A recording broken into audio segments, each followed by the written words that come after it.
This is a Glassbox Media podcast.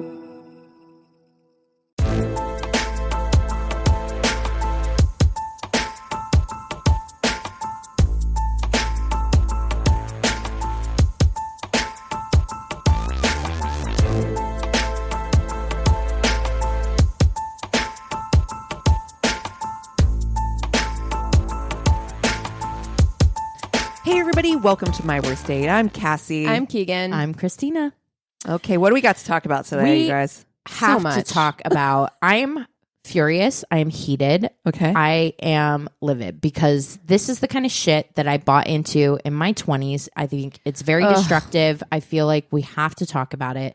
I was ready to laugh because I thought you were going to bring up something funny, and now I know where you're going, and I'm like, oh, prepare yourselves to get hot. No, okay. So if you haven't seen, Kim Kardashian's in hot water because she basically says that women don't want to fucking work hard these days, and that like same 24 hours. Yeah, basically pushing that fucking bullshit of we all have the same 24 hours in a day, and like we could all be self-made billionaires if we just worked hard.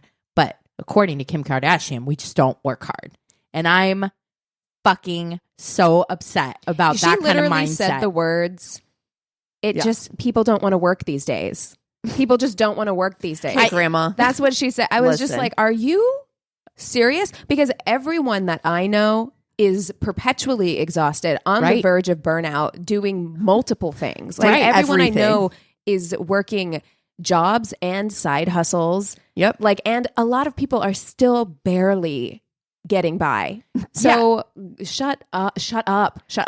First and foremost, if you are lucky enough to have gotten dealt the hand of cards that you get to be born in Beverly fucking Hills, California, to a lawyer, to a rich and famous successful lawyer. Yep. And so that's the hand that you're starting with. Yep. And then you get to trade all these different cards for more clout, more cash, whatever. You don't get to fucking tell people that didn't get dealt that same hand of cards that they aren't working hard. That's right. Let me tell you what, you don't know what it is to work a fucking double, like on Mother's Day. No. Like a brunch shift.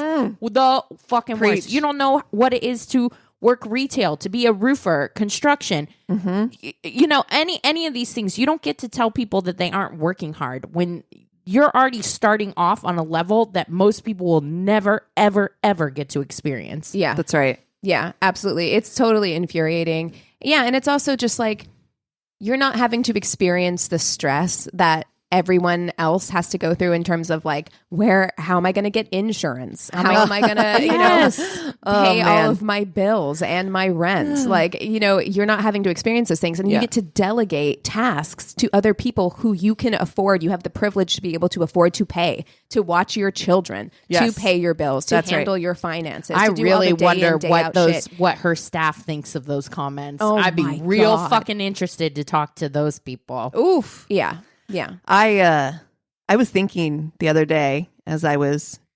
WebMDing some symptoms of mine, thinking about how I found something I'm pretty sure tracks to some of the things I've been dealing with. And I'm like, well, there's no real cure for that. So maybe I just try these things instead of actually having it diagnosed and paying a doctor to give me a diagnosis of something that actually doesn't have a cure for it. So I'm just going to have to treat anyway. And so I might as well just try those treatments. I'm like, these are the things that the real world has to deal with. Right. The reality of real American life is having to think about, can I afford to even see a doctor and pay my very small probable copay or whatever, and just thinking about like what effects that may have on the rest of my life. And it's such a privileged. Yeah. And I feel like I come from a privileged place already. Like I feel like I'm pretty privileged in the way that my life is. I say I do a lot, but the things I get to do, I have a job that is fantastic. That I like doing. I get to go to school. I mean, that's a pretty privileged place to come from. The amount of things that I do, I'm actually privileged to be able to do, to have this podcast. That's a privilege. But you're coming from a place of gratitude versus be like, bitch, you should be fucking grateful every single fucking day with the thing. And you don't get to tell other people what their situation is, and that they could just fix it by Well, and bootstrap. you're also selling a lie. Yeah. Like, It's you're absolute selling lie. a lie that like I if bust you my just ass. do XYZ, you can live the same life as me. No, you which is can't. just absolutely not the case for Anyone. 99.9% of people are not Yep. going to be able to work their way to that level of success without some kind of leg up in the way that, you know, she was born into this thing, you know, like she was born into that sphere already. And yes, you can say like, oh, I started out organizing closets, but you were organizing closets for Paris fucking Hilton. Right. Right. Like, Yeah. and you were hanging out with Paris Hilton, Yeah. you know, like you already had that adjacent.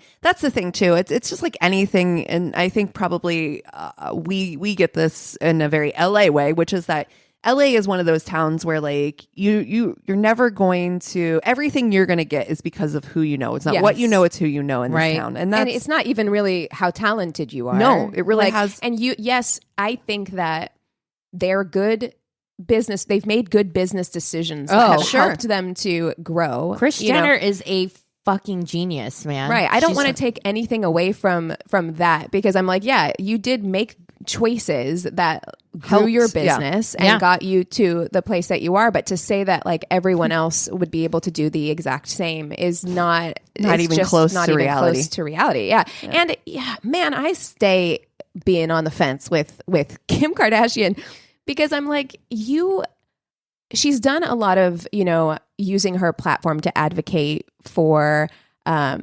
emancipating people from prison Yeah. and stuff like that. And I think that's awesome. I think that's great. But I'm also like, you are in close contact then with people That's right. who have not had a privileged life. Right. And that means So you're how are you not so tone deaf? Exactly. Yeah. Exactly. So then it makes me question those moments where I do actually look at her and say, look at her using this platform for good. It makes me think that all of her motives are ulterior. Because I'm like, if you Wow. actually True. were in that and empathetic to these situations, there's no way that something like that would have come out your mouth.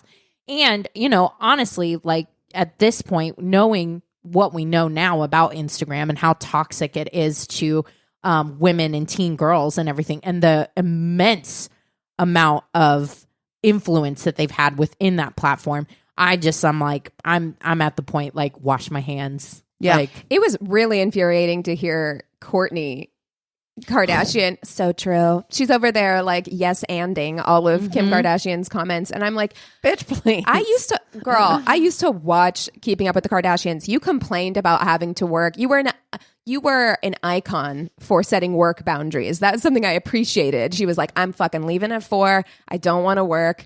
I don't have to, so I'm getting the fuck out of here. And I'm like, okay, Yeah. great. Like, you know, but just own that then. Like, just own it. Like, you have the privilege to be able to say like, no thanks, not today. Right. Good for you. I wish I could. But then don't like co-sign what That's Kim right. Kardashian is saying about people not working hard enough. Like, you don't even want to be working. Stop it. Right.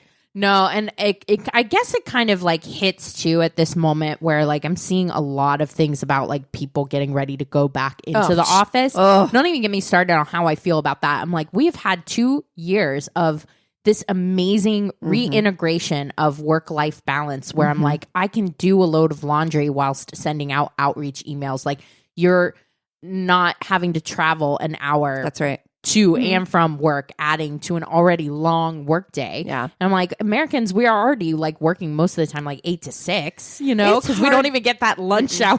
Yeah, it's Like, hard to see a company make record numbers and then say that we need to become productive it's- and back in the office. It's not about Like, productivity. It's about control. Like, that's what it's about. And, Bingo. you know, I was just reading about this, and something like 60-something% of people who were surveyed in Canada and in the United States said that if their jobs required them to go back full time, they'd look for a new job. And Yeah. I'm among those people. I will not go back to the office full time. No, I've had this taste now. I am fully Freedom. fucking feral. Yeah, now. like I can see a wild cat. I can see going back a couple of days a week. Like, I'm like, Sure. okay, get that face-to-face interaction with, you know, 1 to 2 days is really where I'm at. it's fine. Yeah. Because most meetings and stuff are going to have to be done over Zoom anyway. Yeah. Unless you go back everyone full time, which we're not going to do. People will leave. People will walk. Yeah. I think that they're underestimating the number of people who will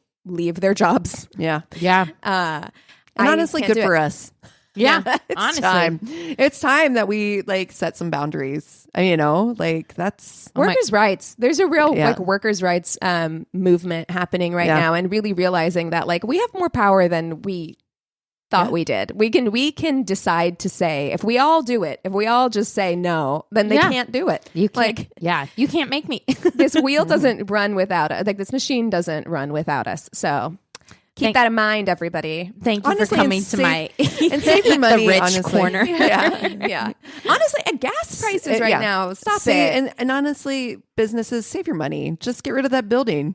You know, and you know what? Those buildings that you're so afraid of being sitting empty. I know a lot Affordable of housing. housing. Hey, you said it. Oh my Words gosh. right out of my fucking mouth. Like Oh my honestly. God. All right, I know. comrades. So what else is going on? Oh no. Eat the rich. I know. Oh, Sorry. no. Yeah, I didn't mean it to turn into like how I would fix the world. Yeah. Wow. Oh my goodness. What else is going on? Well, didn't you go see the Batman? I did. Listen. I have a lot of thoughts about it. First of all, I did not know it was supposed to be like teenage Batman or like He's young older Batman. than me. Like dude. like the Robert vibes. Pattinson is like mid-30s. What's going on? He had constant like hair in his face, Oh, guy emo liner, Batman. emo Batman, Sexy. all Okay. the way. Wait, I Okay. love to see it. Yeah, no, it was. But like, is he putting on his eyeliner before he? It's all just leaves sad the Cure house, songs. well, well, so he's in the Batman costume or outfit, whatever, and he has like grease paint or whatever around his eyes, so that whole area that's cut out is also black around his eyes. So But he's putting on makeup before he leaves the house. Yes, Okay. yes, he is. I love to see that. I love to see that he's like, And when the he city of takes- Gotham needs me, and he goes to the bathroom and like, When he takes the Batman cowl off, like so, there's like his Oh man. like the crow. I'm not gonna lie. I'm turned on already. Yeah, I'm not gonna lie. I'm not gonna lie. Yeah. Like a man with black eye makeup, Dude, is hot. the chemistry between him and Zoe Kravitz though is pretty. I've seen them in interviews, and I feel like that chemistry transfers over. Yeah. like I'm like, if you haven't, you should. You know, I'm like, if you haven't banged it out, I feel like you really should. Spoiler Channing alert. Tatum, by the way, is like, wait, no, no, wait, Excuse me? no. Spoiler alert, they do like kiss in the movie, but I definitely wanted more. This is okay. Yeah. So Daily Zeitgeist literally just talked about this. So credit where credit's due, but movies are not horny anymore. Yes, yeah, that Shit was ain't a horny. Janelle Monique take. Wouldn't I who's- love her? I love her. She's a frequent guest on that show and like a movie expert. And I agree. I was just watching, and this movie is not good, but it was on Netflix, and I was like, oh, I'm going to watch it. I was just watching In the Cut, which is a movie. It's like when Meg Ryan decided that she was going to be edgy. And it's like a thriller with like her and Mark Ruffalo. And you do see, like, she shows her boobs in that movie. It's like a lot of sex, a lot of... Takes notes. right. Yeah. Yeah. You see Mark Ruffalo go down on Meg Ryan. So if Okay, that's something you're shit. interested in, I love there you go. Mark Ruffalo. Oh, love Mark Ruffalo. The movie is not good. However, it is horny. It is very, very horny. And I feel like movies in the 90s were so horny. Dude, speaking of other podcasts, how did this get made? They've done a couple of like, what do? They did this one called Jade, where I was like, first of all, I can't even believe this is a fucking real movie, because they were describing some like down ass XXX shit that I'm like, I can't remember the last time I've seen some real raunch. Yeah. No, like movies aren't made like that anymore. Like they No. are not like sexy like that anymore. And this movie, like the Batman, I want all fucking of the I want fucking in advertising- Marvel movies. Okay. I said it. You heard All it right. here first. Okay. I mean, listen, I am not going to say no to that. I wanted Mark I'm Ruffalo ready. and Scarlett Johansson to Bang it out. Smash, bang it out, smash. So that's Hulk one. smash. Yeah. Oh, okay. Yeah, you did. Okay. Well, are you guys ready to take a break? Wow. Sorry, I'm sorry. But yeah, no, it's weird though, isn't it? What do you attribute that to? Why do you think that is? I really don't think know. nobody is actually horny anymore. Like, to be honest with you, I think IRL. Like, I just think that we have been trapped inside with each other for too long. I just think that we're all depressed. Yeah. So nobody's actually horny. I am the opposite of that. I get Okay, Brad. hornier Wow. the more depressed I am. I think if I'm What? Oh, damn. Yeah. Yeah. Well, it's that self-esteem's out and you're just like, I gotta bang it out. I gotta listen. Oh my God, that's so funny because I just watched stand-up. What's her name? Oh shoot. Tomlinson. Oh yeah. Fucking hilarious. I think she's so funny. Taylor Tomlinson. Yeah. Oh, I And haven't she seen that. just talked about like how like fixing her depression. Now she's like, I can't tell if I'm just not horny because of the drugs or if I just have the higher self-esteem. And I'm like, that is such a real. I feel that in my bones. That is so funny. Oh No, but yeah, no, I am super horny. Been horny for a few years, and I'm not seeing horny stuff. no, No, horny. it is weird. It is weird because I feel like when we do our Tainted Love movies for Patreon, I feel like we've done quite a few set in the 80s and 90s that are real, like sexy, Like sexy. thriller kind thrillers. of thing. Yeah, like those erotic thrillers that are They like do very. not make those anymore. There is not an erotic No. thriller to be found anymore. I feel like you have to go to like maybe TV shows like Outlander. I remember season 1 of Outlander being a little bit spicy. Yes, but it that was. kind of that's kind of it. Trigger warning. Bridgerton is all Okay. That was a little bit, but even it then, teases it's like, it. yeah, it's not- And that yeet off. That wow. right on the sheets. Yeets on the sheets. That's actually the name of the show now. You guys Bridgerton, watch Yeets on the sheets. Oh, y'all been watching that Yeets on the Sheets? Yeah, like what a my weird God. premise for a show. It's just like him trying not to. That was a come major inside. plot point. It's so major. Too major, if Yeah. I'm being honest. The number of times we saw him grunt into a sheet was I mean, like it was almost as though his yeet was like propelled by the amount of cum coming out of him. He was so off of her. It was dangerous. But am I watching season 2? Oh, hell yeah. Absolutely. Oh, can't wait. I'm there. Dude, I'm in. they started that dating show that's like based on that. oh yeah. I've meant to check it out. I haven't checked it I out. saw a trailer soon. for it, and Chris was like, "Abso-fucking-lutely not." And I was like, "Oh, I will be watching that. 100. I will be watching. Try that. and stop 100. me. He's like, I'm so embarrassed for you. I'm like, I'm sorry. I get in or get out. I don't care. We got 2 TVs. I don't know what you're talking about. That's damn right. That's right. Exactly right. No, I'm watching it too. So yeah, we'll keep notes. Well, I do have to say that this episode comes out a day before St. Patrick's Day. So I was actually thinking of hot Irish people that we could FMK. There are a lot of hot Okay. Irish people. Mm-hmm. I'm thinking because I know Christina. I know we've talked about this. I'm gonna let you have Cillian Murphy. Oh yeah. I'm gonna let you have Cillian Murphy, even though, like, oof, man, anytime I see a still from Peaky Blinders, there's something about that character That specifically. specific character. It's the clothing he wears. Yeah. Those and the intensity. Glasses. layers. He's got It's those so- glasses too, right? Like that he wears sometimes. Oh gosh, I don't know if he wears glasses Is that on in that Peaky show. Blinders? The little round ones. Isn't that right? I don't know if he wears glasses I don't on think that show, so. but his intensity on that show is wow. So I figured you would pick Cillian Murphy. So I am going to go with Jamie Dornan. Now listen, Okay. I do not like, speaking of sexy movies, horny movies, I did not like 50 Shades. I didn't like, I noped out of the book like halfway through it. And then I saw maybe the first movie and it wasn't for me. But The Fall. I was just gonna say. Oof. Oh, he did wear glasses. Oh, nice. Ooh, sorry. I was just like, am I crazy? Did I not see that? Yeah. I don't think he wears them very often on the show, but Yeah. No, it's like obviously from like yeah, but hot.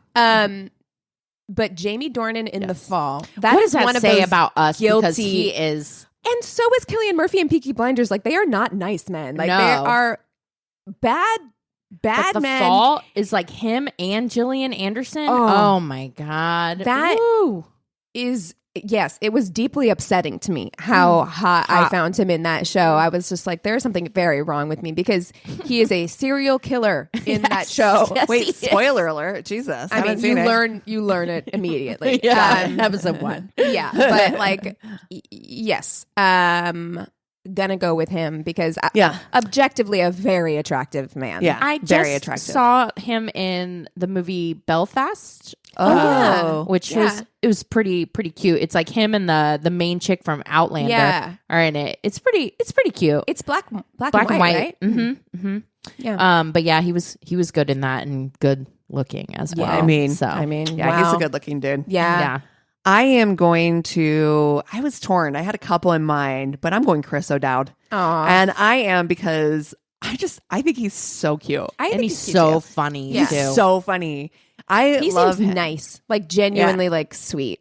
He is my kind of humor too. Yeah. Like him in Bridesmaids, I'm like that kind of dorky humor. He's so cute in He's Bridesmaids. so cute. Yeah. Like just like adorable. Like the kind of guy, like if I met that guy, We'd be friends. yeah. Oh, We'd probably fuck. I'm yeah. not gonna lie. Let's be real. I mean, yeah, it's my type for sure. This one's hard. I think mine's pretty. I know what I'm gonna do. I think. Yeah. I don't. I need to marinate on it. Yeah. You go first. You go first Cass. and show your work. Yes. Yeah. Make your case. Well, I'm marrying Chris O'Dowd. Yeah. I mean, that's that is for me. This is the most it tracks. Like he is funny. He's good looking. He kind of you get like he's the kind of funny he is smart funny. Oh yeah. He reminds me the most of Chris, so that tracks for me.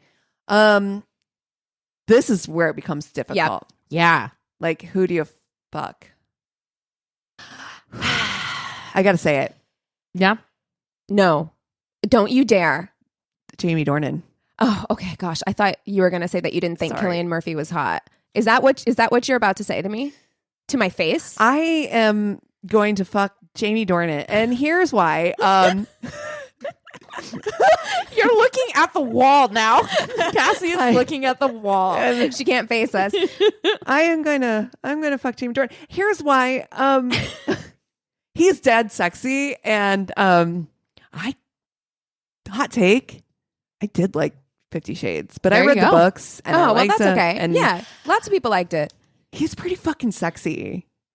There's something Yeah. really Yeah. sexy because he's like dark, right? There's a kind of bit of mystery. And you behind haven't him. seen The Fall?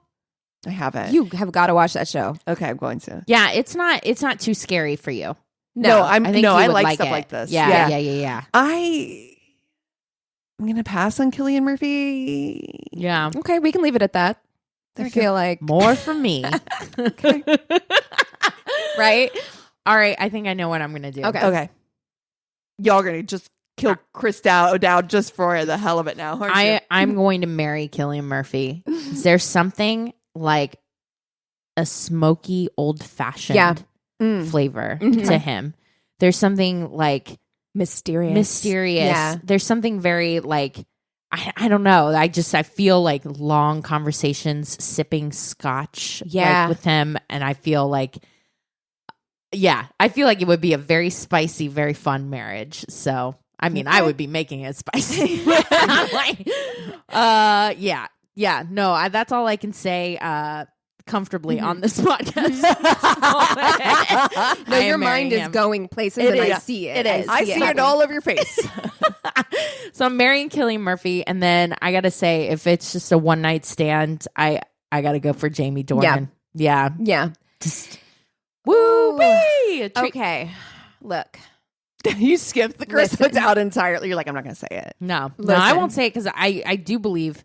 Should I marry Chris O'Dowd? That's absolutely. Here's where we're at. Yes, this is where we're at. Yes, that's But exactly. I'm right. sorry, I'm making the bad decision. Yes, Yeah. We said we were making better decisions in 2022. Yeah, We lied. Here I am. Because should I marry Chris O'Dowd? Obviously, he is the obvious choice.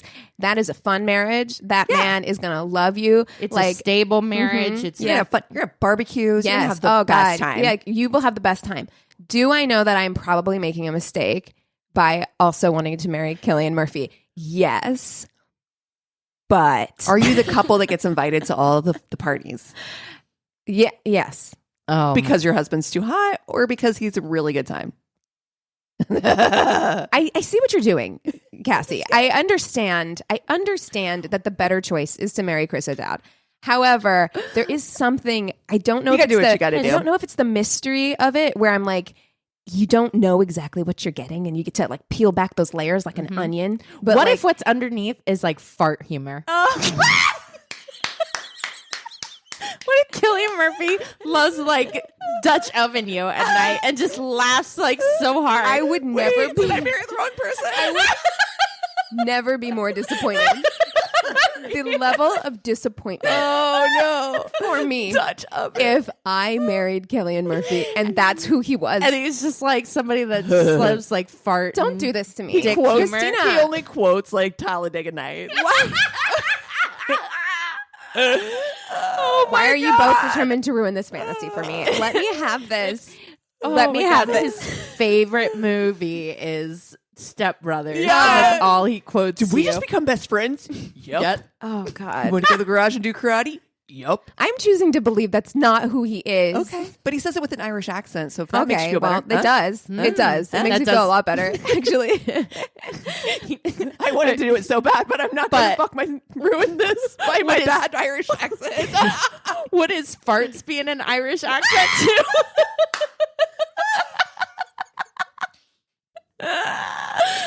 Ooh. I'm very distressed by this Farts in conversation. Irish.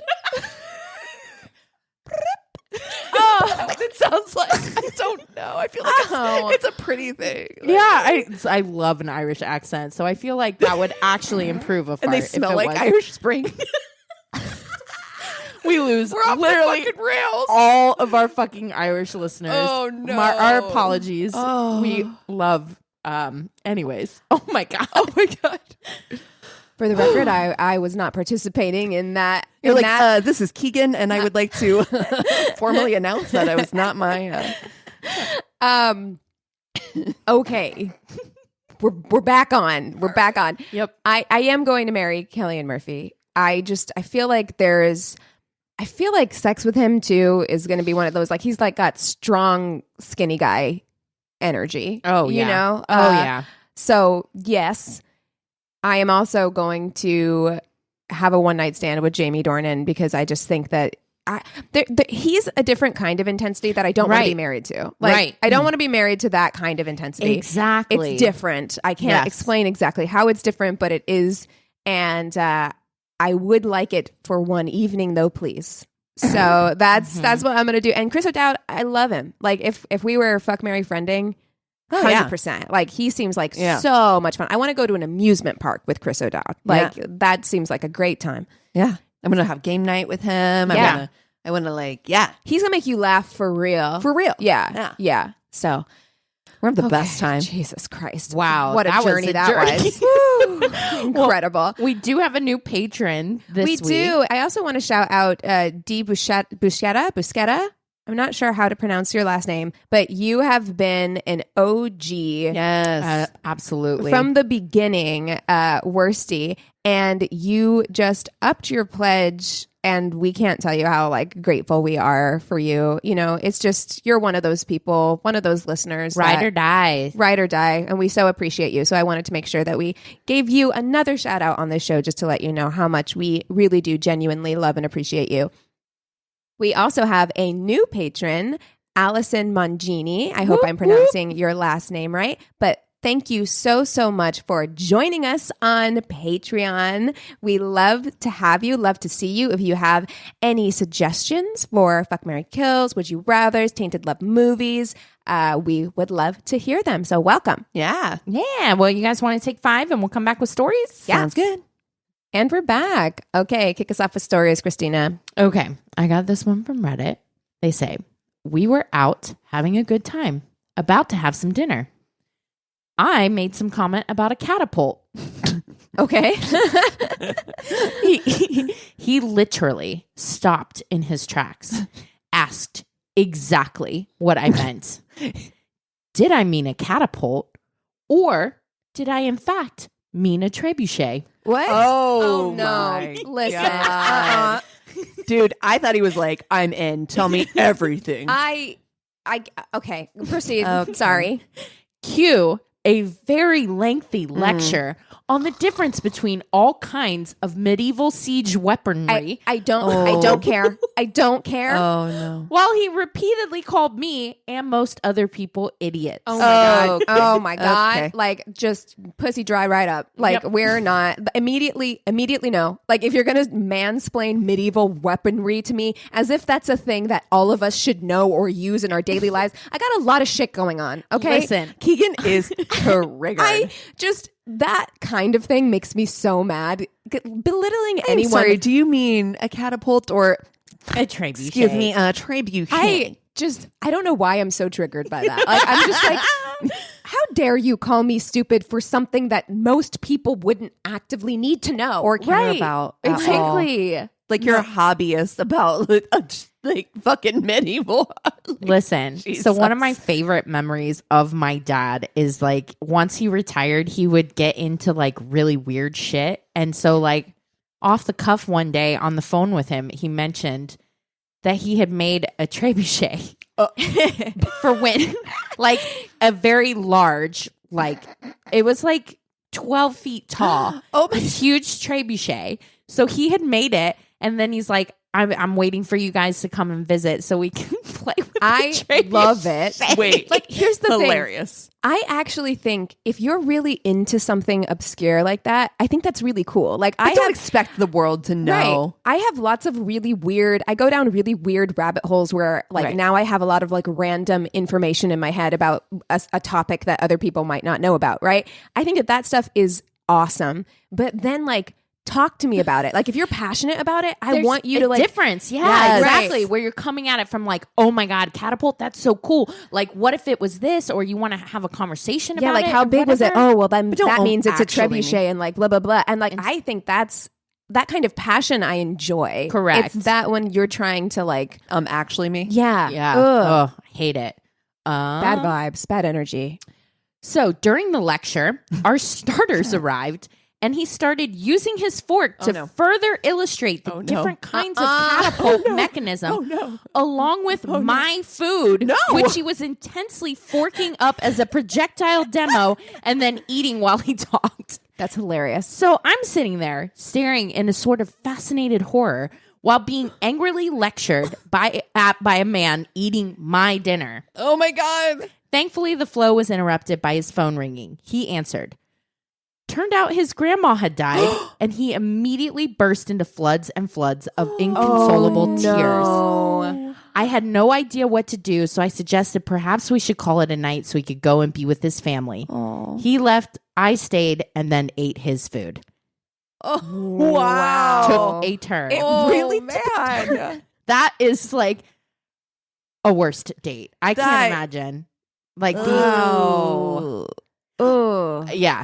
Ooh. Okay. Yikes. Okay. This is also from Reddit. Met online, and when he picked me up, he says, I thought I recognized this address. I live right there. He proceeds to point to a balcony with a clear view of my house and straight into my living room.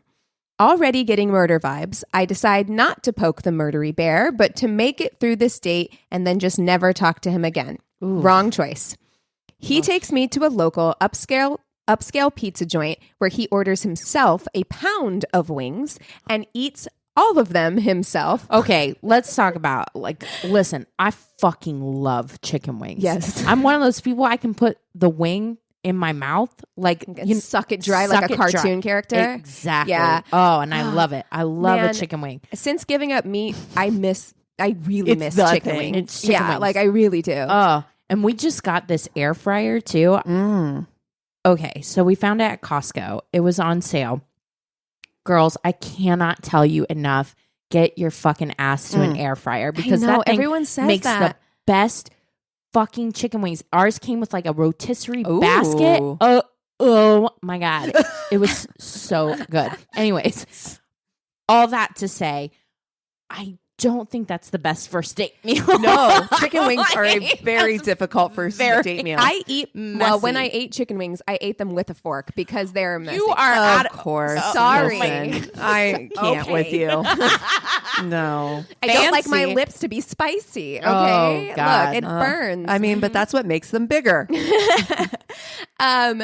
But also, like, ordering a pound of chicken wings and not sharing them, also a weird move. And then just like looking at someone over a pound of chicken wings, like that, like a mountain of chicken wings. Yeah. Having a Pound is conversation. not that much for chicken know. wings, I don't It's think. probably like at least like 12 Yeah. chicken wings, To which 15, is actually like, maybe. That's a lot of It's a chicken lot, wings but it's not to like- eat in one sitting. Yeah.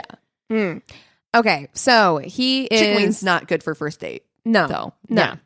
He orders himself a pound of wings and eats all of them himself while telling me I'd be much more attractive if I was slimmer and that I should come to a spin class with him. Also, the instructor is a babe and his dream woman. Wow. Well, It's a lot. Well, He Well. then it gets worse. He then describes his penis in detail, telling me how much I'll love it because the average vagina is only 7 inches deep, as if I don't own a vagina and have lived with it for 20 odd years. I'll be honest, I do not know the depth of my vagina. I don't either. I feel like I don't I either. think we've talked in length about the depth of my vagina, and I don't want to talk about it further, but I do want to say, the fuck are you fucking talking about, bruh? Exactly. Like, honestly, dicks are just like vaginas. Everyone's is different. It's different. Yeah. Christ on crutches, you dumb motherfucker. Like, Also, get fucking bent. This is a first date. You don't need to God. describe you and your your penis chicken to wing me. mouth. Get the You fuck just away from me. Eating chicken wings, describing And telling me I'm fat. God, go fucking jump off a cliff, you fucking garbage human. Right. I am Exactly. so fucking mad right Yeah. now. Like, I couldn't be. Oh, it gets worse. It gets worse. He then takes out his phone to show me a variety of sex toys and encourages me to purchase some while also giving me reviews of his favorites, along with play-by-plays of his use of them with his ex-girlfriend. Whoa. Okay, Bro. so- Oh my God. Hot. You're coming in real hot. You've pulled up your phone. You're making me scroll through pages of sex toys. Are you paying for these sex toys? And are they being delivered to my house? Because then maybe. Yes, because we aren't having sex. So sex Right. toys might be great. And they're expensive, so They're right. very They expensive. are very expensive. I hate everything about this. Yeah. I fucking hate everything. Yeah, I'm heated. I have never been so relieved as when he dropped me off home finally. I couldn't have left the car any faster, and I thought that would be the end of it. Oh, come on. He lives across the street. Fast forward a week Psycho. later, I was sitting on the couch watching Netflix when I get a text from a number I didn't recognize. It says, "What are you watching?" I look out my window and sex toy McChicken Wing is sitting on his balcony looking through my window and waving at me. fucking Joe from You. So fucking creepy. In what world would you have thought that like that would be welcome? Like that's something that I would think that No. was like funny or interesting. It is one of my deepest fears. I fucking hate people looking in windows. Do you know Yeah. what I mean? Yes. I like ever since I saw like my parents took me to a 24-hour horror film festival when Yeah. I was 6 years old Yes. because they couldn't get a babysitter. And so I saw a lot of things I shouldn't at 6 years old. Yeah. Like The Reanimator, like Yeah. Night of the Living Dead, and like Halloween. And I specifically remember when Jamie Lee Curtis Yes. looks out the window and sees Mike Myers looking in the window Yep. at her. It's Yeah. the most terrifying Yep. thing I can think of. And I don't fucking Looking oh, out God. your window and something is looking at you. At you're you. done. No. I'm going to be honest. Sometimes just expecting people and that happening is still scary. Yeah. It's still Yes. scary. Yes. Like, God damn. The fuck are you doing? Yes. Since moving to this apartment, it's been real rough because Oh, yeah. my living room and kitchen windows face the courtyard. Yeah. So I like if I keep them open, then it's like anyone walking through the apartment complex can like look into my apartment. That's But gotta if you be keep them rough. closed, it's dark as It's shit. dark as like hell. a goddamn den I in here. know. It's got to be rough for your nudist self. Oh, But I know you no. were. It happened to me the nudist other at day. heart. It happened to me the other day. I was getting ready to take a bath, and so I had like already removed all my clothes, and then I was like, "Oh, I want to go get something like a drink or something from the kitchen." As someone So- who has just been in your bathroom, by the way, you have 30 like approximately 30 robes hanging on the back I of your know. door. So I just want to preface this. I have so many options. There's no reason that I should just be walking around naked. However, I do. So I was like, I'm already like prepped for bath time, but like I'm naked and I need to go to the kitchen for something. And I like went into my living room and noticed that my blinds fully open. Oh, yeah. Fully open. Like, and then you have to figure out like, do I go? still do what I was doing? No, Or do you I- moonwalk your ass right back to your fucking robes.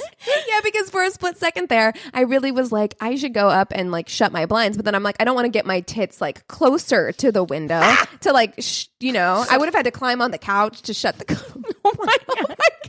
It's just all jadgy and titties, and you're like somebody's like, "What the fuck?" So I did go put a robe on for the curious, and I shut the window. But yeah. Anyway, the end of this story is that she moved a month later. Oh, So- yeah. good. You Okay. have to. Yeah. At Yeah. that point. To another country. Yeah, absolutely. Like psychopath. Okay. I had a match with a girl on Tantan, a rather popular dating app. I thought that was like a nickname for Tinder, and I was like, that's like your So pet cute. name for Tinder. Tantan. I call it Tantan. Uncut Jams. Uncut Jams? I don't know if Uncut you Jams. know. Uncut Jams. A Tantan. Oh God! All right, I had a match with a girl on Tantan. It's a rather popular dating app. From what I've found, it looks like it might be a dating app in an Asian country. Oh, okay. More Okay. popular there. The first month of our convos, everything seemed generally fine, and until our first meetup. Having been ghosted several times on the app, I was delighted that this girl continued the chats and we made progress, moving from dating app to WhatsApp. Our chats were pretty normal, and she told me that she was working as a part-time private tutor. This raised some red flags, as she told me she only worked as a tutor and nothing else. I don't know why that was a red flag yeah, I don't- necessarily, but Yeah, like okay. We continued chatting normally for about a month before I asked her out for lunch. The meetup was rather awkward and dry, and it felt like a Q&A session between the both of us. She kept checking her phone and didn't really initiate in the conversation, and it was clearly uninterested in me. Suddenly, she asked me whether I knew about Amway and my thoughts no. about their No. products. Oh, no. And wow, she suddenly came to life and started talking about how great their products were. Can you imagine just like, yeah, great. But have you heard of Amway? Let me tell you, they have an amazing skincare line. Like just what? Oh my gosh. It's the worst. I've gotten trapped into those conversations. So as much as I'm like, man, I wish that I was that person that's like, no, thank you. Please fucking stop. I am not. I'm Have not you that ever Neither person. is this guy. they always like make jokes about how you get messaged by people you used to know, and they're like, "Hey, girl," and you're about to be Yes. sold an MLM, right? Yes. Like, has that ever happened to you where you genuinely, like, at first thought that this was someone who wanted to reconnect with you? Like, Yes. that happened to me. yes, I got And fooled. I was so like disappointed. Me like, I was too. like, oh, like this was a friend that I used to have. Yeah. We, had run into each other back home, and we were, like Yeah, in you just wanted to passing, and I was like, reconnect. oh, like how nice. And so when Uh-huh. she messaged me on Instagram, I was like, oh, my old friend. And so I was like, oh, this is so nice. And then we were like Definitely. chatting for a second, and then she looped me in. She's like, have you ever tried this no. lipstick stuff? It's lip sense. You're Yeah. gonna love it. You have to peel it off with a sandblaster, but it's I was hurt. forever. I was hurt. I was like, oh, Yeah. I thought you really wanted to be my friend. And she's like, no, I just want your lips to be stained for life. All right. How great the products are. Try to get me to join the Biz program. My brain wasn't clicking at the time, so I just listened to her. And after the first meetup, I would just continue to text her. And yes, she didn't really talk about Amway until I told her I'm doing online business. From there, she started to persuade me to join Amway and initiated the second meetup. Back then, I was rather curious about Amway and wasn't really up against it, so I went. During the second meetup, she explained to me the biz plans and God. reasons for joining Amway, and straight away, she opened up the application form for me to fill out and to get enrolled right away. I told her I would consider and may apply later, but did not agree to join immediately. Subsequently, she kept checking and pestering me on whether I had already joined as an Amway business owner. Okay. And even offered to let me use her credit card for the sign up.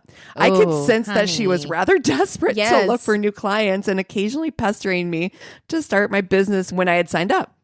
What got me most disappointed was that when she offered to help me buy items from Amway under my name and then pass them to me on a separate meetup, how helpful.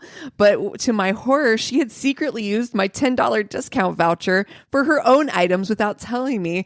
And I only found out when I checked the invoice after not being able to find that voucher. I questioned her about it and said that and she said that once she had used it and there was another voucher available. What? Imagine. I'm so confused. Me too. I'm just like, she's like, oh my God. So basically she's like, if you join up, you also get this $10 voucher. He went to go use it. She had already used it for her stuff. Anyway. God, get it together, lady. What is she doing? Just as I thought that she wouldn't do it again, she misused my ABO account to make another purchase for herself recently. But I didn't bother to ask for any more. Clearly, she was on Tantan just to court new prospective clients and not find potential partners. So he did sign up. He signed up for Amway. Yes. Oh my God. He did this whole thing just... Honey. Wow. Oh God, yikes. Yikes. Oh, no MLMs on dating apps. Dating's hard enough as it is. I know. We don't need to add that whole and that pyramid disappointment. scheme Once again, into it's it. like, yeah, if you really think someone's interested in you and then you find out that they're just using you for their MLM. I mean, imagine you went on one date. You're like, okay, I mean, I'm not against Amway, so sure, I'll do it. Sounds fine. Why not? This poor guy. And she keeps using his account. He just got so She's like played. inventing Anna. She's like, the transfers. It's coming. The transfer. The money is coming. It's in the bank. Something's wrong with the bank. I told you. Well, do I have a tainted love story for you I'm guys? excited because you are excited. Yes, I have been on the rabbit hole for a lot of random cases lately, and this one is also one. So I do believe that you guys have probably heard about it or seen about it because it's been on all of the major platforms. Okay. Got it. Okay. But I'm got your 2020s, your date lines, your 48 hours. So I got most of my information from Murderpedia. There's a Ranker article by Kat McAuliffe and the Snapped podcast. And this is the tainted love story of Sheila Davalloo. Okay. Okay. The name sounds familiar. Yes. Sheila Davalloo was born in 1969 in Iran to a prosperous family. 69. Oh my God. Sorry. The late 70s, as the revolution gripped the country, they immigrated to New York where Sheila flourished. She attended Stony Brook and earned a degree in biochemistry. Nice. And her parents were both like research scientists and stuff. So she was like incredibly intelligent. However, when she was 19, she got married, and in later interviews, she would describe it as being somewhat of an arranged marriage, as he was Iranian as well. Mm-hmm. She doesn't say anything was wrong with it. It was just like they were young, and she was still pursuing her, degree, all kinds of stuff. She like was hungry to get her education and a great job and all of that. So she began attending graduate school at New York Medical College when that is where she met Paul Christos and began an affair with him. Mm-hmm. Okay. Yes. Paul, for his sake, did not know she was married for a long time. And when he did find out, he put a stop to things until divorce proceedings began. Now this is a power couple because Paul is also like a hustler, super educated, gathering those degrees. Masters, grad school, doctorates, like all that stuff. She's doing the same.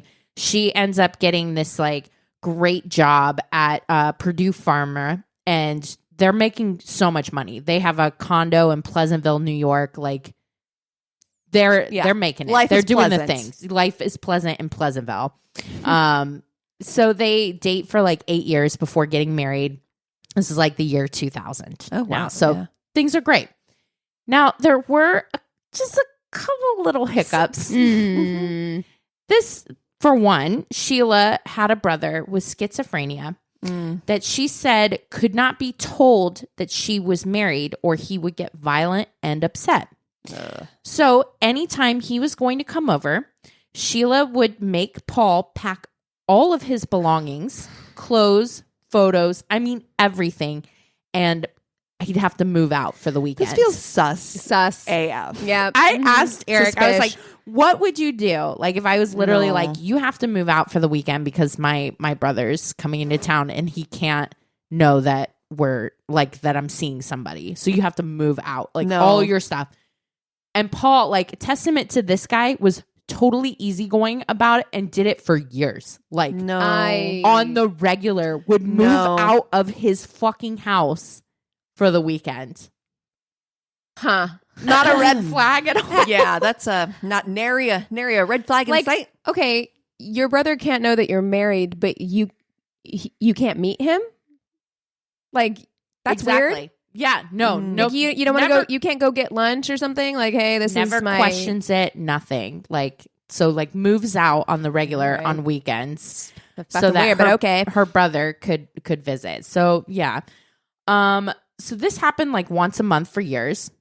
And once a month? Yeah. Once a month? Like your brother is coming into town once a month on the weekend. I feel like this isn't your brother. I'm going to say it. I mean, feels like maybe you didn't get a divorce is what this feels like. So also they are not spending a lot of time together. Not just with the weekends where she makes him move out. Like they're both like, she has a full-time job now as like a big scientist at Purdue Pharma, which also Purdue Pharma. I know. Like, I'm like, thumbs down on that. But regardless, she's working all the time. She's hanging out with work friends, that sort of thing. He's still like working and doing his own stuff. He's working in New York, like, so he's commuting. There's a lot of stuff happening. They're not seeing each other. So the marriage starts to like deteriorate with their busy schedules. It almost starts to feel like a roommate situation. Mm-hmm. Okay. Like the passion is not being kept up. And when they did talk, Sheila would regale Paul with stories about workplace drama. Her favorite being this crazy love triangle between Annalisa, Jack, and her good friend Melissa. That sounds sus. Sheila would ask Paul's opinion on what Melissa should do, what he thought, etc. She even borrowed night vision binoculars from Paul to go stake out Annalisa's condo with Melissa in order to catch Jack cheating. No. Okay. No. This Paul seems like the most tolerant, like to a fault. Like, what are you doing? Like, she's just like, can I borrow your night vision goggles? Yeah. Yeah. And literally, like, he watches her, like, she buys a lockpick kit and starts learning how to pick locks in the house. You know, it's just a little hobby. It's a little hobby. And she's just trying to help her good friend Melissa because Jack is cheating on Melissa with Annalisa and like it's this whole big thing. And she's just being a good friend. So can I please have the night vision binoculars? And also, can you move out next weekend because my brother's coming into town? Okay, thanks. Bye. Okay, thanks. Bye. I'm like, Whoa. So now on March 23rd, 2003, Sheila tells Paul she liked to play a game with him. It's a workplace game. No. It's a game she learned at work. It's so fun. So what you do is you sit down in a chair and I blindfold you and handcuff you to said chair. You learned this at work? Yeah, really? I'm sorry. I feel like HR needs to be called. I'm sorry.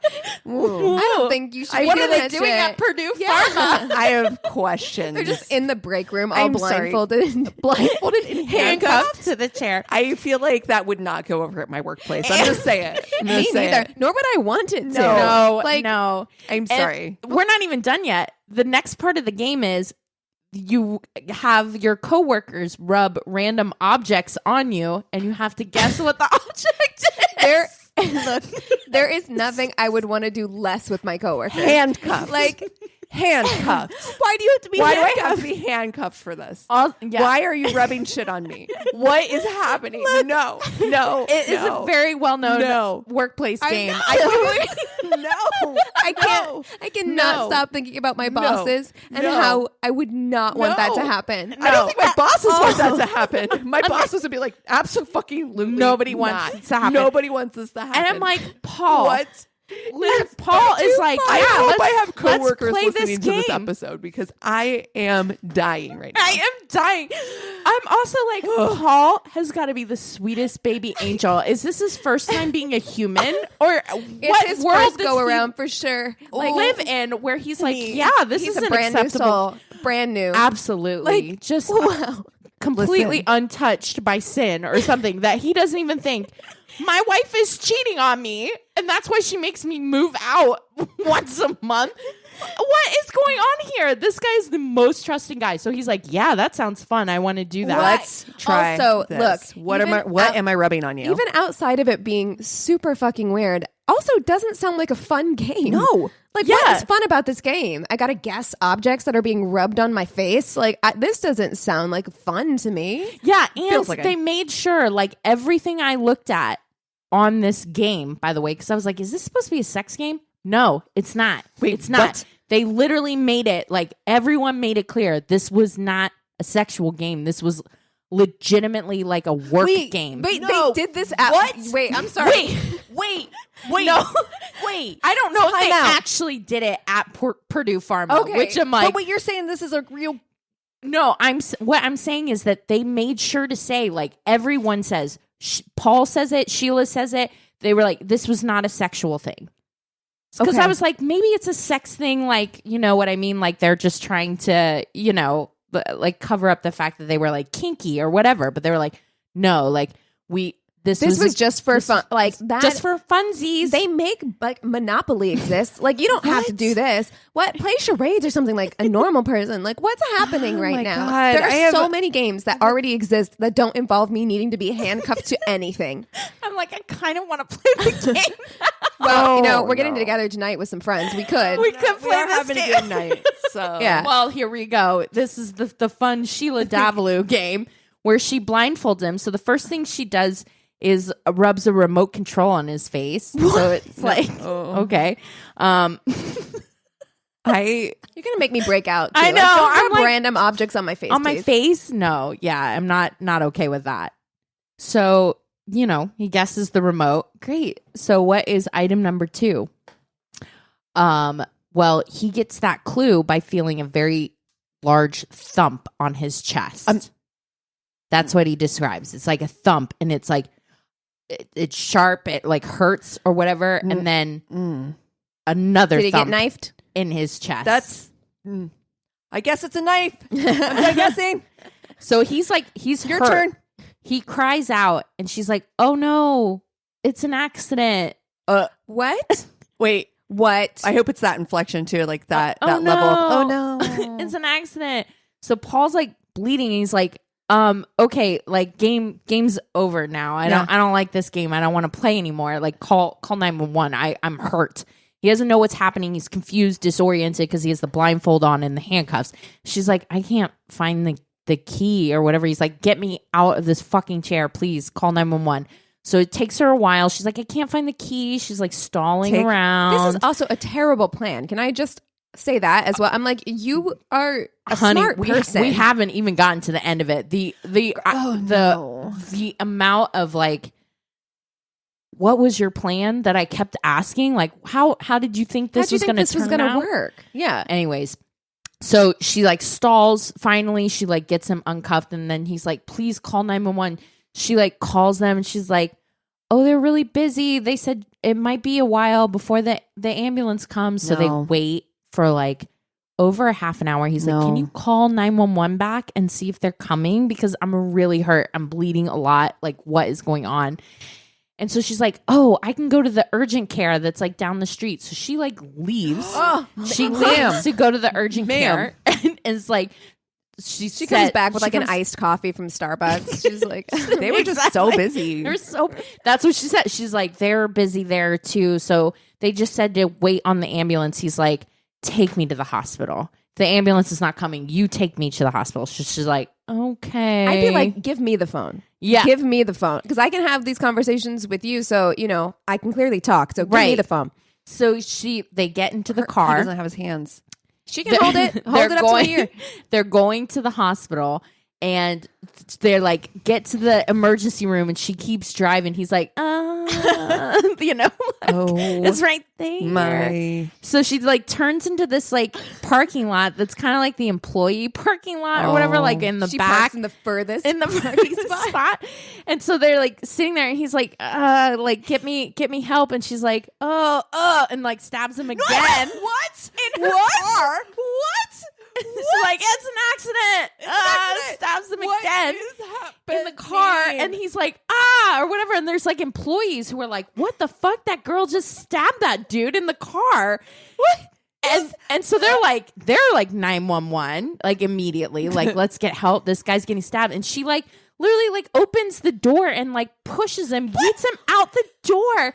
But then she sees that people saw that stuff. So she's like, oops, maybe I ought to get him back in the car. So she's like trying to get Paul like back in the car so she can get away. Get away just from a me. comedy of errors. Just calamity. I know. It's like, like the Benny Hill of fucking my God. crimes.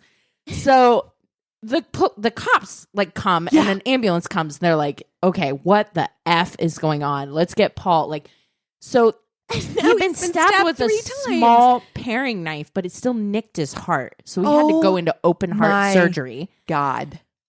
And she's like, he came home. It must have happened at work, because he came home and he laid on the ground and he was bleeding, and he asked me if I was okay. What? We just saw you stab him, you dumb bitch. Yeah, and he was still conscious. So cops were like, hey, who fucking stabbed you, bro? And they were like, he was like, she did. She fucking stabbed me. Like thrice. 3 times. Yeah. Once, twice, thrice stabbed. So she's like in the cop thing, and they're like, yeah, we know that's not what happened. He did not get stabbed at work and then drive home and then lay on the ground. Like, what is going on? So then she's like, and he fucking said you stabbed him. And so then she's like, it's an accident. We were playing this game. Like, did you accidentally stab him in the car in the parking lot just now? Exactly. She said it was all an accident. And if I really wanted to kill him, I'd have used a bigger knife. Okay. And he thrust himself into the knife. 3 times? What? He ran into my knife. Okay. Exactly. Okay. So cops are like, this is baffling. So we need to investigate this. Who are these people? What is going on? Why did this successful couple, like, what game is this? First of all, is this a common workplace game? What in the fuck? So the first thing they do is they look at Sheila's phone. The first thing they do is call Purdue Pharma, and they're like, what kind of fucking foolish games are you guys playing? Are you running over there? Yeah, I know. Well, a place that causes the opiate crisis. But anyways. Anyway. Conversation for another time. That little thing. No big deal. So the first thing they do is they look at her phone, and they notice she never fucking called 911. So they're like, duh. Okay, so yeah, you weren't trying to get them help, but they see that she called a bro named Nelson. So they're like, I am so confused. I'm so confused. Because I'm just like, if you... Oh, you said 911. I thought you said Nelson. None. Yeah. So that's who I called. I called Nelson. And so they're like, the cops are like, yo, Nelson, like, can you come down here? We need to talk to you. And they're like, why did a woman named Sheila Davalloo call you? And he's like, oh, we hook up from time to time. On the weekends. Usually.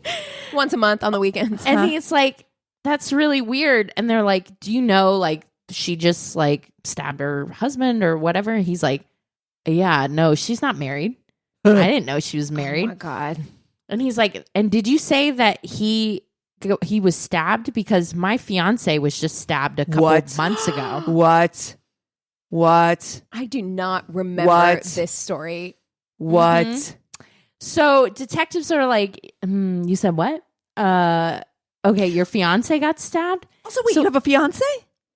Back in November of 2002, Annalisa Raimondo was at home in her condo or whatever. She had the day off of work. She was supposed to start this new job. Nelson was at work at Purdue Pharma. She used to work there with him, along with, you guessed it, Sheila Davalloo. They all worked at Purdue Pharma together. Nelson, very gregarious, super fun, popular guy at work. and he was very popular with the ladies. Uh-huh. And so he had been fucking Miss Davalloo, but also he was getting serious with Annalisa. Now things were getting so serious that they decided to get engaged. And at that point, according to Nelson, he stopped fucking Sheila Davalloo. Mm-hmm. Sheila said their relationship never stopped.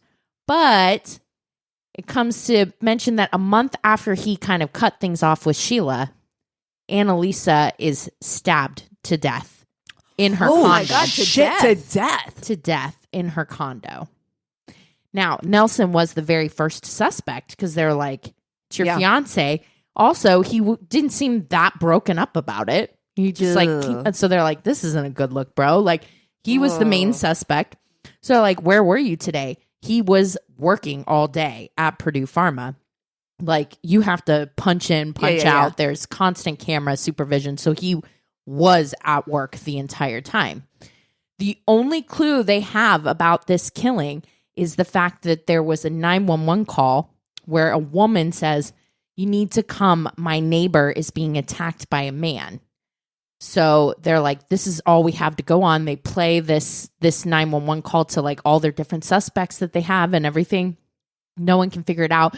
They go knock on apartments like, hey, were you the neighbor that called? Blah, blah, blah. Well, finally, they trace that 911 call and it comes from like a payphone, like almost a mile away. So they're like, why would a neighbor, if they're seeing a woman being attacked, leave their house and go a mile away and call on the payphone and not? So they're like, this is really weird. So that's all they've had to go on for this case for a few months. They didn't go interview the neighbors though? Like, I feel like no, they did. They interviewed the neighbors. They couldn't find the person. Okay, there we go. No one saw anything. So that was the only clue that they had. They did have blood and everything like that they went for testing, but that takes a long time. So a few months, they're still like all shoulders on this murder. So now when they're looking into Sheila Davalloo attempting to kill her husband, they're talking to this Nelson and they're like, oh wait, you were dating both people?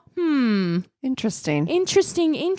So they ask Sheila about it. She's like, nope, I was at work. And they were like, yeah, but we can see that you took a 2-hour break that day. And she's like, yeah, I go home for lunch. I'm like really stressed. I go home for lunch and, so I just sit there for a couple hours and then I just sit there.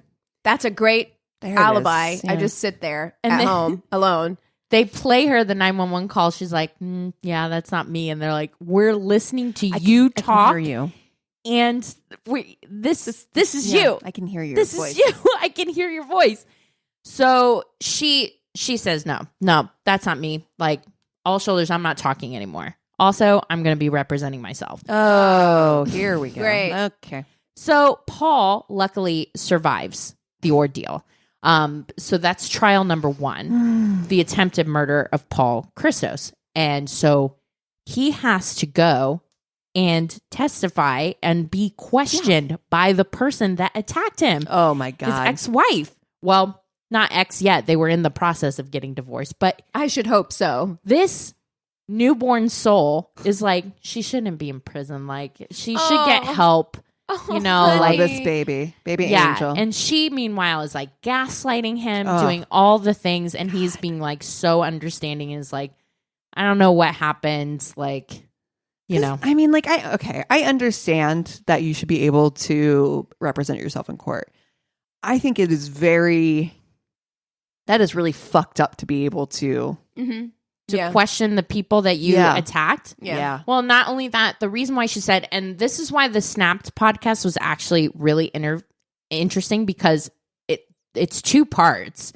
She's like the only one that's ever had multiple Snapped episodes. They interview her. Oh. And so the whole time, like, you do get to hear her side of the story. And what's funny is, like, you hear her voice and you hear the 911 call and you're like, bitch, that's fucking you. That's you. That's you. That's you. But the whole time she's like denying it, and she's saying the whole thing. Even in the Snapped interview, she's saying it was a complete accident and like it got blown out of proportion. It was just a game, and he lunged into the knife, and she was just confused. But what about the time in the parking lot. Yeah, she was like, I don't know. I don't really remember. What about the fact that you didn't call 911 when you told him that you did? She says she called Nelson. Okay. Because he was supposed to come over that night and she was calling him to say, don't come over. She was canceling her plans. She was canceling plans. Oh, got it. But what about the 911? Yeah, exactly. Yeah, no. What about driving past the emergency room? What about stabbing him in the parking lot? Because it reads to me like you were stalling, hoping that he would bleed out and die. Yeah, the delusion. But even if he did, what the fuck are you going to do about that? Well, and I'm just like, if you've killed somebody already, if you wanted to kill him, why didn't you just do it? Like, I don't understand. Like, why wouldn't you? I'm glad you didn't. Me too. But it just doesn't make any sense to me. Like, I'm like, correct. You already stabbed him a couple of times. Well, that's what the third one was for in the parking lot. But why even take him to the hospital? It's so, like, the whole thing is so weird. It's so weird. And I just don't understand, like, what her end game was. Yeah. Exactly, so, he does die. Then what? Yeah, then what? Then what? Exactly. So she's like questioning. The judge is not buying it at all. And the judge is like, I'm going to give you the maximum sentence. Yes. It's 25 years. I'm like, that's a lot, actually. For attempted murder or whatever. Yeah. So she gets 25 years right off the bat. Good. Now, meanwhile, they've been building all of the case against her for the murder of Annalisa Raimondo.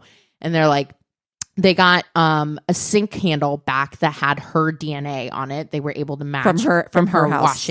washing her hands at Annalisa's house. Okay. So they have that. They have the like a expert voice person saying this is a match, the 911 call, like all of that. She represents herself again, calling Nelson on the stage, Paul back up on the stage. The whole thing is like a circus. However, that's why you keep saying stage. Yeah. Because you're like, this is a circus. Up on it is. stage. It's a circus. And her main thing was she's like, I'm representing myself so that you can hear my voice. And if that really was me on the 911 call, why would I let you hear my voice? Why would I represent myself? So I must be because innocent. you think that people are stupid or something. Yeah, like, you're what? a really delusional lady. Really? Yeah, she must think she's like so clever. And like once the jury hears like all of these things that she basically made this dude move out, like this whole convoluted thing about making up a workplace love triangle that was actually her, like she's Melissa. And this fucking, I'm sorry, this game. Yeah, exactly. It's the most insane part of the whole thing where I'm just like, I just don't understand how you thought you were going to get away with this.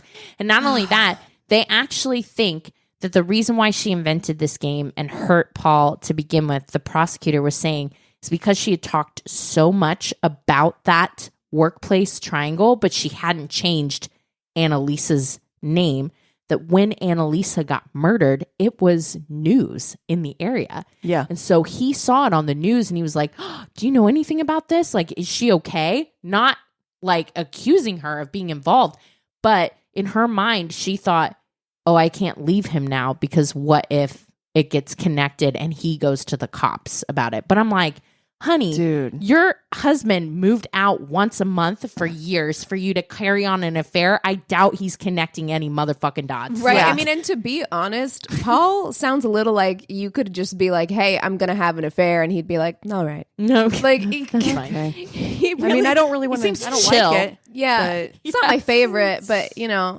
that's okay. I'll keep fucking off once a month to the hotel. It's okay. Yeah. So that's like, that was her thing. It's like she couldn't have him go to the cops. So she's like, I guess I have to kill him, but in the most convoluted of ways. So she does get found guilty and she gets 50 years on top of that 25. So it has to be served, what is that, consecutively or whatever. So she's almost done serving the 25 years and then she'll get transferred to Connecticut. Not concurrently. So so 25 and then 50. So 75 total. Yeah, she will not. I think she's first eligible for parole in like 2079 and by that point like she's well into her 80s and that sort of thing. So she effectively got a life sentence for these crimes. Now, twist ending, they're actually looking at her for a possible third murder. Ooh, do tell. Now, it doesn't seem they don't have anything else on it left, but coincidentally, yet another female coworker was stabbed to death that she worked with. And it's in like the same way as like Annalisa. And they both work together. So they're looking into it right now. And she did have a date in her calendar right before she was going to be killed. And it says Nelson on it. And so they were like, is this the same fucking Nelson? Like, no way. It's a look. It's not. It was a band named Nelson that she was a fan of. So I mean, we know Nelson. Yeah, exactly. So because they found Nelson, like he had since moved away and tried to move on, and he was like, I don't want to keep talking about this fucking bitch, but they were like, we got to know, like, were you dating this other chick too? And he's like, no, I don't know her. But so that's where that's at right now. They're asking her if she killed yet another coworker. But damn, that is the tainted love story of Sheila Davalloo. People like this are so fascinating to me. They really are. Because I'm just like, yeah, what did you think was going to happen? Yeah. Like, you what did not map this out well. Was going to happen? It's people that think that they're so fucking smart. Yeah. That think that they can just... I wonder what kind of childhood they had, or if they were just like so skilled at manipulating their parents that they thought that they would be able to manipulate other people's. Just get away with anything. Yeah, exactly. Because it makes me wonder, like, what her childhood was like. If she just thought, "Oh, I can explain this away," and it's like, yeah, or it just makes no sense. No, yeah, she's got a personality disorder. People watched you stab him in the parking lot. You are out of your gourd, bitch. Yeah. Yeah. This the poor level dude, of delusion though, is... the level of delusion for Paul. He's like, okay, sure. Sounds like a fun game that you pay at work. You sweet angel. Honey. Baby. That's the part. When I read that in that Ranker article, I was like, oh, I have to do this just because I had to see your faces when I described this game. The game.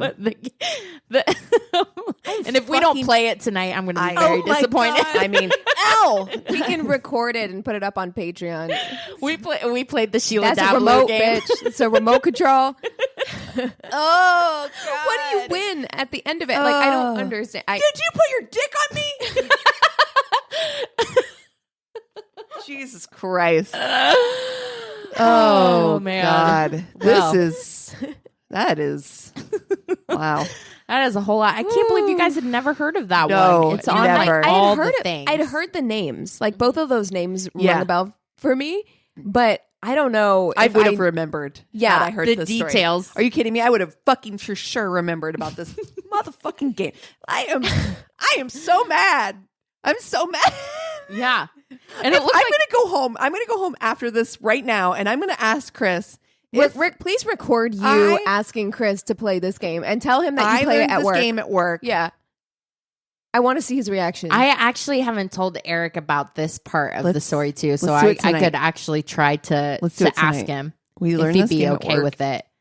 Eric's pretty easygoing. Eric is. Eric be like, sure, dude. Sounds like Chris fun. would be like, wait, you play this at work? Anthony would be like, where did you get those like handcuffs at? I love the way that we're like been keeping those. Chris would be me. Chris would immediately be like, I'm sorry, wait, what are you playing at fucking work? Yeah. Why? Yeah. Why?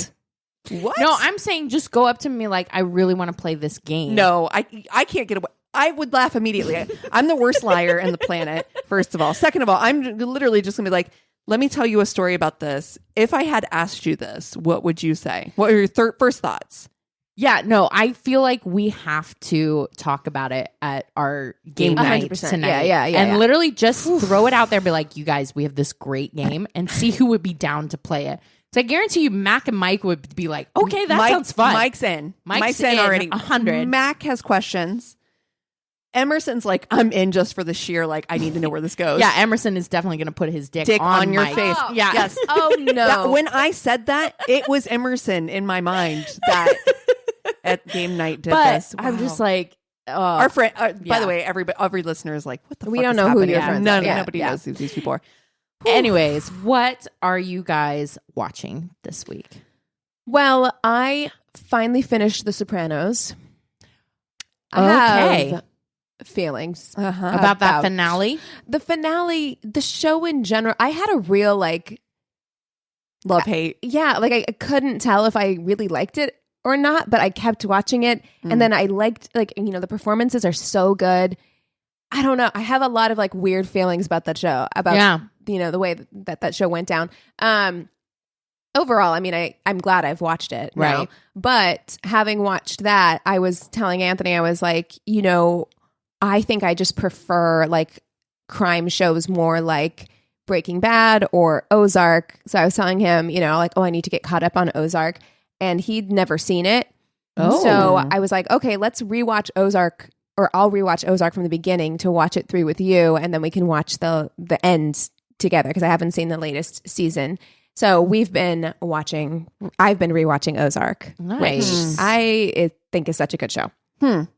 I've never watched either of those shows. I mean, I watched bits and pieces of Sopranos here and there, but no, I was never like a devoted fan to it. Like, it's not, the performances are great in that show. Like, that's what makes it, is like Edie Falco and Edie Falco is a James queen. Gandolfini are like so good. Yeah, they're so good in it that it's great to watch for that. But yeah, I am watching. I actually watched 2 movies last night.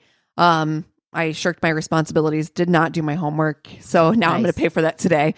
But I watched 2 movies, and I watched The 355, which was actually pretty good. It was actually pretty decent. I love women kicking ass. Yeah. So that's always going to be a win for me. A good action movie, and it's chicks who are like kick ass. And so I loved it. Because that's just my jam. Yeah. And then I watched The Adam Project, which is new on Netflix. I saw the preview for it, and I've heard mixed reviews about it. So you liked it? I literally, listen, I never know what people like, because I do not ever check out people's reviews on things. But for me, for what it was, I thought it was cute. I thought it was fun. I thought it was it is what it is. It's kind of a sci-fi. The trailer was interesting to me. I was like, oh, okay. I also think, hating on people for liking something that you don't like or whatever.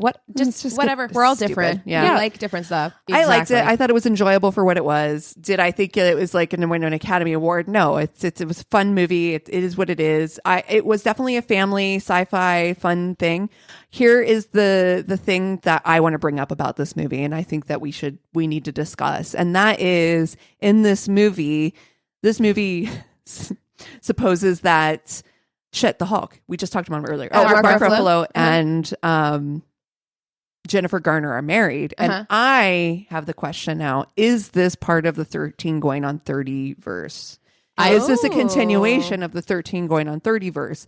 And I would like to see that it is. I would like to. I agree. I have not seen this movie. I have not seen this movie. But I'm going to say yes. I want it to happen. Yes. I want it to be so. Yeah. So yes. In my mind, this is after they got married. This is years later, them having a child, and this is So this is where.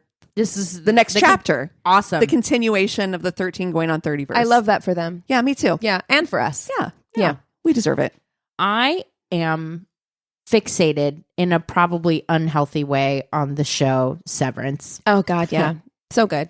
To the point where I'm like reading subreddit, fan theories, all the things. I cannot wait to get screenshots of like the map of the office and all of that, just trying to figure out and looking for clues, because this week's last episode especially was bananas. And also John Turturro, like everybody does so good in this show. John Turturro, oh my gosh, so good. Him and Christopher Walken, amazing. I'm like, oh my God, man. Every time they're so together, good. I'm like, kiss. Oh, kiss. And this, so good. Wait, I never thought I would be cheering for this romance pairing, but I love it. I never thought I'd want to see it, but I do. I definitely do. So is it scary? No. Can I watch it? No, you can watch it. Yes, it's psychological more than anything. Yeah. Mystery kind of. Yeah, it's more of like a what the fuck is going on? In like a Yellow Jackets kind of way, like a it's not gruesome or anything like that. So if you dug on Yellow Jackets, you'd be just fine with Severance. Yeah. All right. It is. I might be God, it is so interesting. And it's weirdly funny. Like Dylan makes me laugh every episode. Adam Scott? No, he's the coworker. He's the coworker with the Chinese finger traps. Yes. He's hilarious. So funny. Yeah, he's just like working super hard because he wants to have like a waffle party. Waffle party. Oh my god, it's hilarious. Yeah. So if you guys haven't watched it, nothing makes me want to go back into an office less though than watching this show. I feel like it's the right moment for something like this to hit. Yeah. It's so interesting. So definitely can't recommend that enough. Go check it out. But if you guys have stuff that we should watch, read, check out, if you have stories, be they short or long, go to our one-stop shop of a website. It's myworstatepodcast.com. And we love you so much. Cheers. This is a Glass Box Media Podcast.